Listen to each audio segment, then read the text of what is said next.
So why do you invest? I mean, it might seem like, my gosh, if I'm going to go through this whole process of budgeting and looking at my expenses and trying to figure out where I can cut back on shoes and cosmopolitans and all kinds of other fun things, why on earth would I now want to go take that hard-earned money and put it at risk? Why don't I want to just stick it under the proverbial mattress? And the answer is, putting it under the mattress is actually incredibly risky. And the reason it's risky is because of something called inflation. And that's just a fancy schmancy way of saying prices go up every year. And historically, inflation's averaged about 3%, but it's possible it could be higher going forward. But if we use the historical average, if you have $1,000 today and you stuff it under the mattress and you wake up in 30 years, well, you still have $1,000, but when you go out to spend it, it only buys as much as $400 would today. So it's losing over half its value. And that's at a pretty modest inflation rate. So the reason you invest is to combat the corrosive power of inflation. So that may not sound like a lot of fun, like, great, I invest to combat corrosive powers. But the good news is that if you actually do it well, you can not only beat the pants off inflation, you can actually increase the purchasing power of your money to an extraordinary degree. And one way to think about it is if you just took your body and you stuck yourself in bed for 30 years, which some days I kind of feel like I'd like to try that test. Well, what would happen? I mean, you'd get out of bed, you'd fall over, your muscles would have atrophied. Well, investing is a lot like going to the gym and lifting weights to build your muscles. So if you sit in bed and you do a few little light weights, in 30 years you'll be able to hop out and still walk. But if you really work out regularly, what happens? You're strong and you're fit and you can live your life. You can go after your dreams. And that's what investing enables you to do. That's the reason that you invest, to combat the power of inflation and then make your money grow even faster, make those muscles build. So, okay, you've decided investing is something you're going to open up your mind to. How do you decide when to save and when to invest? This is actually an interesting question, and I am amazed as somebody who works in the financial services industry how little discussion there is amongst some pretty sophisticated individuals. I'm talking folks that work in hedge funds and private equity shops and so forth, how little discussion there is about this. The short answer is this: money that you need to spend in roughly the next 1 to 5 years is not money that you want to invest because you know you need to spend it.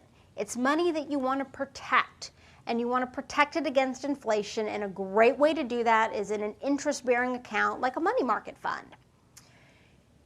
It is only money that you know you don't have to touch for at least 5+ years that you have the freedom to go off and invest with.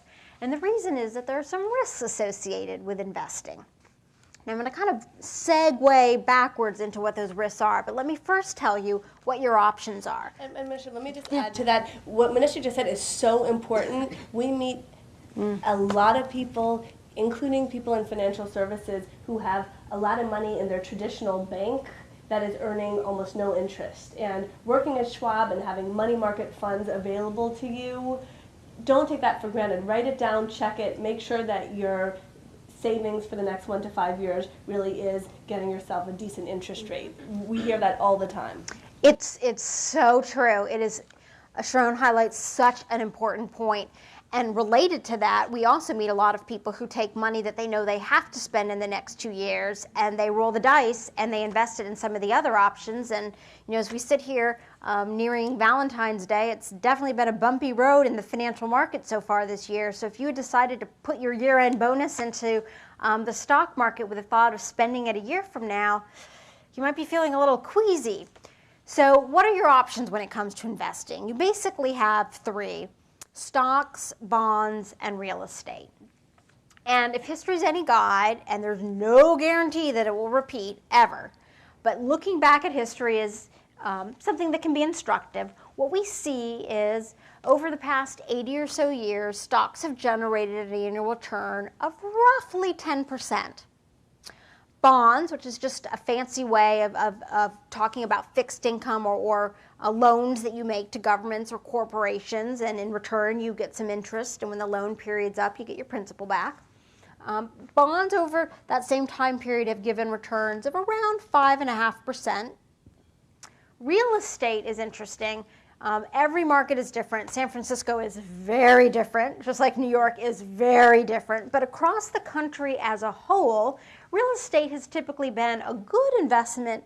But when you subtract out all of the expenses associated with owning a home, your stocks don't call you up at 6 in the morning and say, honey, can you please get a plumber? The toilet's plugged. When you subtract the expenses out of real estate, real estate as an asset class has generated returns just slightly above inflation. So the key point is, for the long run, stocks rock. So one of our main goals as we go out on our On My Own 2 Feet movement is to really encourage women to get more comfortable with stocks, which are also sometimes called equities. And again, stocks are just pieces of ownership and underlying businesses. We're trying to get women more comfortable with owning stocks. Because we live so much longer than men, it's important that we have more money, and investing in faster growing investments like stocks over bonds and real estate can be a great way for us to get there. Now, one thing to know about stocks, however, is that it is the ultimate example of 3 steps forward, 1 step back. In other words, if you go back over those previous 80 years, what you'll find is in almost 1 out of every 4 years, stocks lose money. And again, that's the reason why you don't want to put money you need to spend in roughly the next 1 to 5 years into the stock market. So it's a bumpy ride, but if history's any guide, and corporations generate good profits, the ride is upward. So you may be thinking, okay, great, I get it, I understand, I need to invest, and of the different choices, I should probably think a little bit harder about stocks than maybe I have in the past. Just generally speaking, one of the biggest differences we see between men and women when it comes to investing, women, we love real estate. And I mean, there are a lot of wonderful reasons why we do. But again, stocks over the long run have done better than real estate. Men love stocks, but when you compare the returns that us women generate when we actually open up and invest in stocks, we do better because we tend to be more patient, we trade less, we're less aggressive, we go for the singles, not the home runs. Basically, we're the tortoise beating the pants off the hare. So the message I'm trying to get out there is we really want women to feel more comfortable with equities, but you don't have to worry about how you're going to find the next Google or how you're going to find the next Microsoft, which is the most common question we get when we talk about this subject, which is, great, I'd like to buy stocks, but I don't have enough hours in the day to brush my teeth sometimes. How do you expect me to investigate individual companies and figure out what stock to buy? So the good news is you don't have to. You can invest in stocks using these wonderful vehicles, and Schwab is kind of the epicenter of this movement, called mutual funds. And one of our favorite kind of mutual funds these days are target date mutual funds, target date retirement funds, more accurately speaking. And what these are basically the financial version of the chicken rotisserie set it and forget it. So they have very scintillating names like target date 2045 or target date 2050. The years correspond in the names closely to the year in which you'll turn 65. And what happens when you invest in this kind of mutual fund is the fund shifts between stocks, bonds, other asset classes to gradually get more conservative as you get closer to retirement. So it's literally about as good as it gets in terms of one decision investment making. And it also is great because it can kind of kick you into equities a little bit more than you might if you ended up having to make that decision on your own. So that's investing in a nutshell. The last thing I want to say about investing is where can you go do this? And there are 2 basic places you can do it, at work or out on your own. At work, the traditional place is through one of the plans that starts with a 4. If you work for a corporation, it's called a 401k. Nonprofits, hospitals, education institutions have similar programs. They have other names for 403B, 457. Again, these scintillating names named after segments of the tax code. But they all work the same. They're all wonderful ways to put your savings on autopilot, especially if your company has a match. That's money. It's free money. You do not want to be passing that up. If you take time out of the workforce, it doesn't mean to stay at home, raise children, take care of parents. As long as you or your partner are earning an income, you can still contribute money to a retirement plan in the form of a spousal IRA.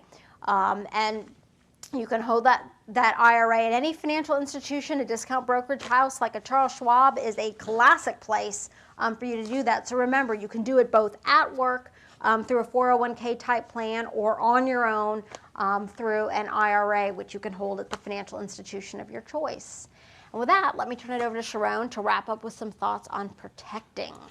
Well, thanks. So let me just say this on investing. So what you heard from Manisha was an unbelievably powerful Keep It Simple plan. In our book, we have less than 50 pages on investing because it can and should be simple.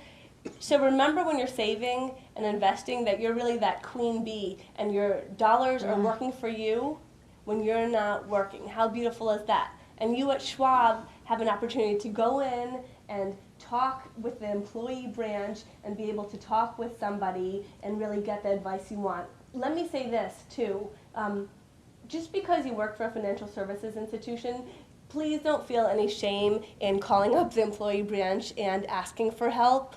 We meet so many smart people. I've spoken to Ivy League PhDs, we'll leave out the schools, who, know less than a lot of other folks about finances. So this isn't really about intelligence. This is just about most of us not learning it. Growing up, you don't learn it. We both have Harvard MBAs. It didn't teach us how to manage our finances. Great education, but not, finances. So just really don't be shy about it. You'll be doing yourself a disservice if you don't go and do it. And that's really the best way. And beyond the target date retirement funds, you guys are in a great position to actually be able to pick actively managed mutual funds that have odds of beating index funds. So I'll leave it at that, but you guys are actually in a reasonable position where most people aren't to be able to do that. And you can approach Kelly. Kelly will be glad that I said this at the end if there's any questions about that. So with that, let's talk about protecting yourself. So it's all well and good if you save and invest. Those are the two key pieces of advice that we've talked about so far. And by the way, men are reading our book as well and heeding that advice. The protect yourself piece, that's really where it becomes different for women. When you're coupled up, whether it's your prince or your Princess Charming, I'm just going to use Prince Charming to the future just to use a single word, if you will, but you can't assume that your partner has it together financially speaking. So remember the statistics that Manisha mentioned at the beginning of our chat. Well, unfortunately, the odds are that very well may apply to your partner. So Prince Charming probably doesn't have a clue about his finances, even though he acts like he does. And that can be really, really dangerous. Just because you've got it together and you're standing, as Kelly talked about, on your own 2 feet, doesn't mean that your finances are in order without protecting yourself. So what do? We tell folks to reveal themselves financially speaking. Chapter 14 of On My Own 2 Feet talks entirely about your money and your honey.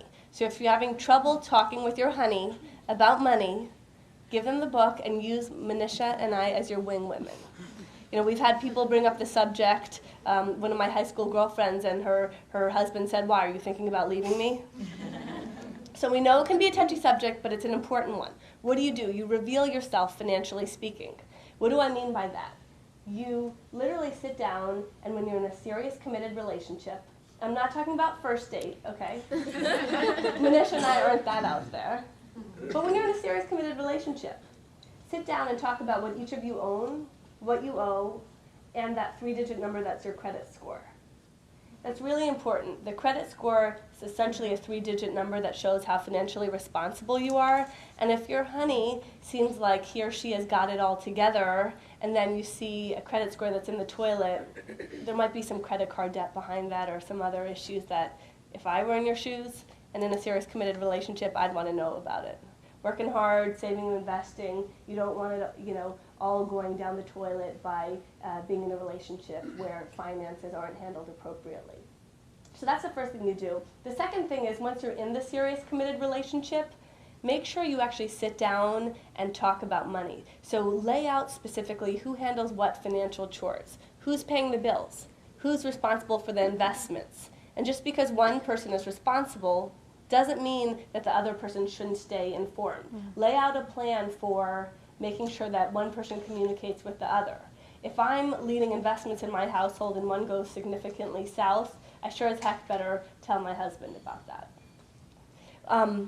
Not only that, but commit to annual checkups. So, sit down, check in, and talk about your finances. Make sure that you're on the same page, you're reaching your financial goals. This all sounds pretty basic, but we meet so many women, as Manisha and I have traveled nationwide. Probably every time that we speak, there's a woman who comes up to us, and she's in all shapes and sizes, so please don't think that she's one stereotype where everything was going great, and it could be that Prince Charming was having an affair on the side and using the money for that sort of situation, or propping up a failing business with the mortgage, all kinds of disastrous situations we hear time and time again. So please, please protect yourself. That's the key piece of protecting yourself. The other piece that I'll just put out there, separate note, is on insurance. So a staggering number of folks actually don't have health insurance. You guys working for Schwab are probably in reasonable shape, but just make sure that your friends actually are protecting themselves when it comes to health insurance. Obviously, owning a car, having adequate liability insurance, and finally, if you're a parent, having life insurance. So please don't underestimate those.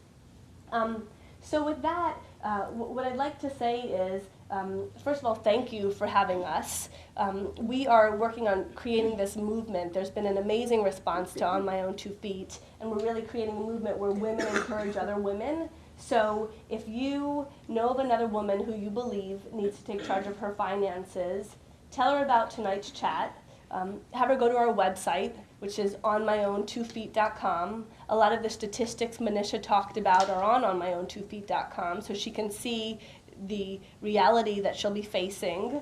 And other than that, we've been starting, I'd be remiss if I didn't note, we've been starting financial empowerment clubs throughout the U.S. So if you guys are interested, you're going to have the book, thanks to the generosity of the